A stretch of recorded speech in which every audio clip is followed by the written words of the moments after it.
You're listening to Big World Network.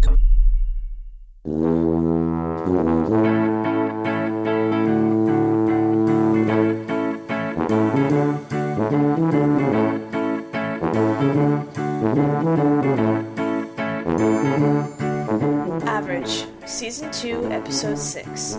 Written by Jonathan Thompson, read by Heather Thompson. And then the whole project briefly stalled. I couldn't get in touch with James or Vinny, and honestly I just didn't feel like dealing with Cosmo. But I wasn't ready for Grace yet either. Gail had promised me that Grace would warm up once the rest of the family did, so I was going with that plan. Plus, I was still bothered by that stupid question.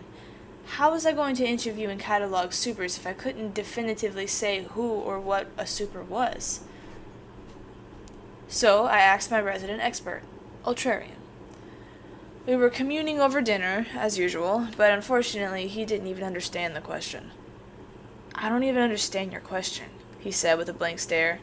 What don't you understand? Who decides whether or not you have a power? I put my fork down so that I could gesture. I get my point across better when I can gesture freely and wildly. He thought about this, leaning his weight forward on the table. The thin wood groaned under the pressure, tilting the water in his glass ever so slightly towards him. You do, he finally said. Dad, that doesn't make any sense. I threw my hands up in exasperation. Why not? He asked, genuinely confused. So you're saying that any old schlub can just decide he has a power and join the union? Well, union membership is a different issue altogether. You have to apply for that. At least, he leaned back in his chair and polished his knuckles on his shirt. Most people do, unless they're invited. Which you were, I added with an exaggerated eye roll. I was, he shouted, shooting upright again. But yeah, if you want to be in the union, you have to meet their requirements. Okay, so how do they define a superpower? Same way all the cool people do. Any ability, skill, or talent exhibited by a being, human or otherwise, that exceeds natural standards and or seemingly defies the laws of nature.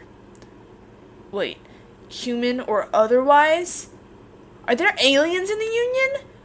This wasn't a strange thing in comics by any means. Tons of characters were aliens. I mean, Superman, pretty much the poster boy of the industry, was an alien. The Green Lanterns, many of whom were extraterrestrials, were all up in interplanetary business. But this wasn't a comic, and if my dad knew aliens, I demanded a meeting. That was my right as the son of Ultrarian. Nah, no aliens. But there is a guinea pig.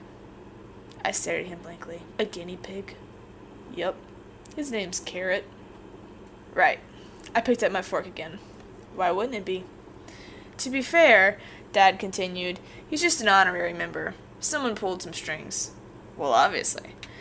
I mean, don't get me wrong, that little guy's got some serious chops. Best we can figure, he's completely indestructible. Probably immortal, too. How did you find that out? I was genuinely concerned for Carrot's welfare.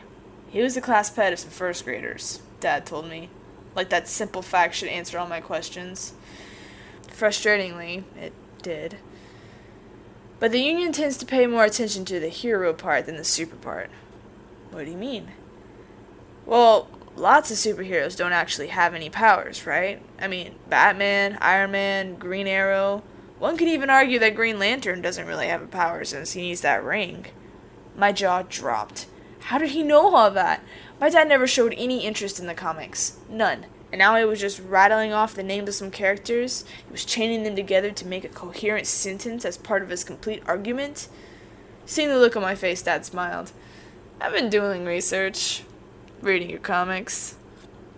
Which ones? I asked, excitedly leaning forward. All of them, he said. Comic book supering is so much cooler than the real thing. It's like my life times 1,000,000,000. But yeah, the Union isn't really all that focused on powers. We have lots of members with pretty vague powers, actually. Which is why I think you need to cut yourself some slack when it comes to your powers. I huffed.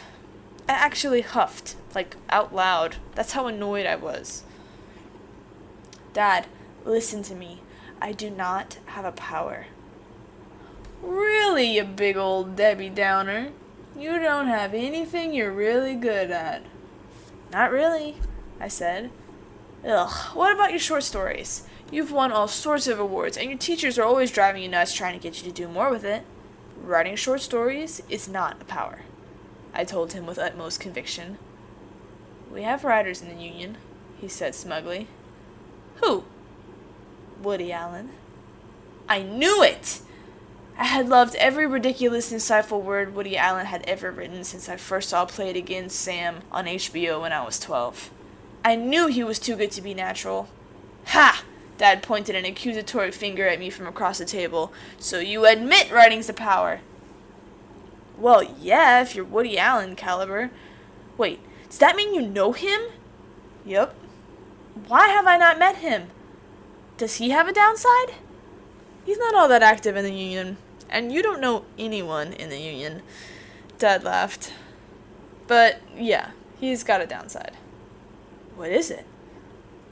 Really? Have you ever seen Woody Allen? He's his own downside.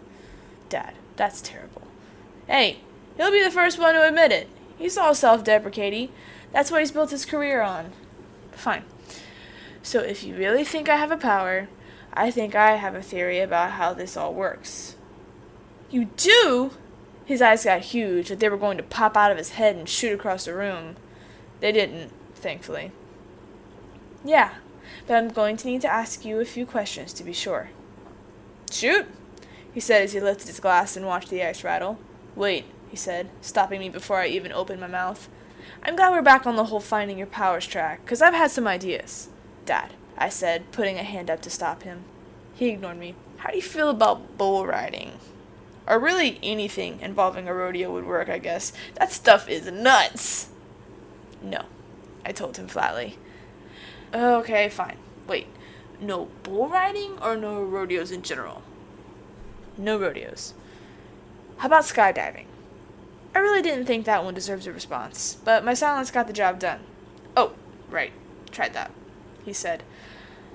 All right, smarty pants. What are your ideas? Well, I said, pushing some broccoli around my plate. First I need to know about ninja reflexes! A piece of broccoli streamed across the table and hit me square in the face. I stared at him for a moment as I wiped garlicky butter off my forehead. Fine, he conceded. Proceed with the questions. Thanks. What was your childhood like? I asked. Awesome. I need more details than that. It's not much else, though. It was the best. I wish you could have known your grandparents. They were crazy supportive and positive all the time. Really? I asked, feeling like I was onto something. Yeah, they always told me I could do anything I set my mind to. Boom, that was something. And you pretty much can, can't you? I asked. Yeah, just about. I've never been able to get any of those fancy mind powers working, though. Pretty much any power that directly affects or controls another person is out of my realm. Oh yeah, he said excitedly, remembering something. Check this one out. I found it today. Dad closed his eyes tightly, and after a second I heard every toilet in the house flush in unison. Pretty cool, right? Why would you even need that? I asked. He mimicked me. I'm a plumber? Right, well, that makes sense. But that is pretty weird that you don't have any mental powers over other people. I paused and thought. If the theory was sound, and my father indeed had some sort of genetic predisposition towards being super, his parents' persistent encouragement could explain his limitless well of powers. But that wouldn't explain any constraints. He should be able to do absolutely anything. Is there anything else that was like a constant influence on you? Something that really helped to shape your attitude and who you are? I asked. Well, yeah. Something else my parents always said really helped me deal with people. You know, when they act like idiots. I nodded in agreement. I did well know the capacity for idiocy in people. They told me, you can't change people, but you can change how you react to them. Eureka! So that was it. My father, the unstoppable Ultrarian, grew up believing that he could do anything he wanted except change other people. And so, you guessed it, he could do anything he wanted except change other people. But what's this have to do with your powers? His question snapped me back to the real purpose of this investigation. I had gotten so caught up in the mystery of it all that I forgot this was supposed to be about me. "What's your theory?" he asked. "I think you're a mutant," I said plainly. "Well, obviously. I hope that's not your whole theory. Still have to do some more interviews to be sure, but I'm pretty confident that there's something special about your genes that makes you able to develop powers later in life. The thing is, I think the exact powers that you develop are shaped by your life experiences over years. It doesn't all happen in a flash like in comics. So, in your case, my parents set the rules for my power." "Exactly." "Well," he said with an air of satisfaction, "that's the best thing ever. So we just have to keep doing what we've been doing and try to shake your powers out." But I had already realized the full implications of what this theory meant for me. And my father wasn't going to like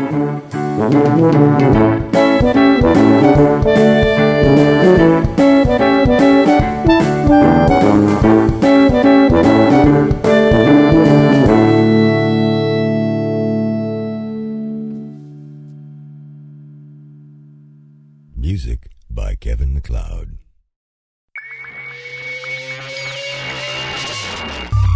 You're listening to Big World Network.